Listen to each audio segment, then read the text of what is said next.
Coach, big win, kind of a big offensive output after, struggling a little bit in the first half, on Thursday against Tiffin. The second half, and then this game, they kind of seemed to put it together. Kind of talk about that. Yeah, it was frustrating the loss Thursday night against Tiffin. We actually didn't feel like we played very well at all. So we made a late run, but it still didn't play very good overall. So to be able to come out tonight and really play good defense and to shoot the ball well was uplifting for our team. And everybody's feeling good about themselves. Everybody had a chance to play tonight, and everybody had a chance to score. And then Eli obviously got his career high of 35 points, scoring 14 of 16 from the field. So it's just an overall good feeling right now, both offensively and defensively, for the way we played today. Talk a little about Eli Redmon and that career night.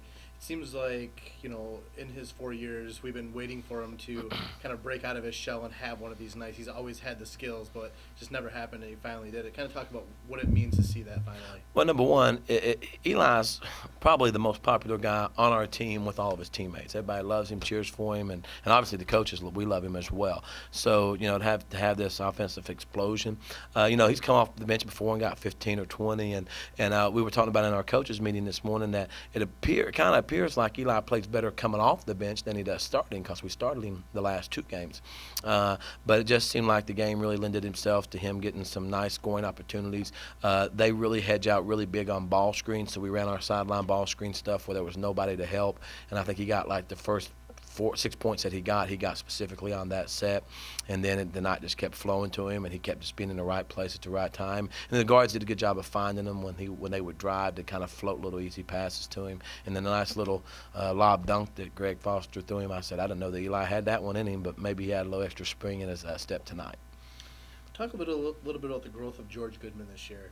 The last couple games, only 7 points tonight, but he's been consistent, and he's been giving your team a spark when he comes on the floor with his energy. Yeah, absolutely. George has been phenomenal. He's great to coach. He wants to do what you want him to do as a coach. There's a lot of times he'll ask me, hey, when there's a screen, how do you want me to guard this? So when a guy's talking like that means he really cares about the game and he really wants to be as good as he can be. But he's definitely matured a lot, I should say, from the time he's got here. I mean, as a basketball player, he's a wonderful guy to coach.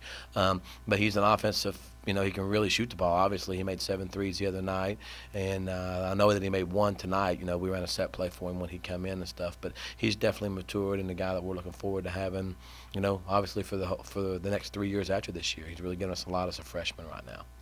Talk a little bit about your upcoming games, big games at Grand Valley and at Ferris, trying to climb back into this GLIAC race and get solidified in the playoff picture.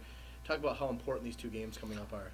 You know what? This Grand Valley game may be one of the biggest, if not the biggest games, in all honesty, since I've been here, because we don't need to go through this season with them having swept us. They beat us here at home. We need to get them at Grand Valley, then do whatever we have to do to get it done, as well as we have beaten Ferris, but we need to beat Ferris as well. I know people may think that I'm crazy, but I was just talking to our team about it's still very conceivable to win the North Division. When you look at, I don't know what happened with Tech today at Hillsdale, but Tech and them, there's only a couple of games that separate us. That we could we could with some wins and losses. If we could really get rolling and playing well, we could actually still win the North Division, and that's kind of our goal right now. All right, thanks, Coach. All right, thanks a lot. Appreciate it.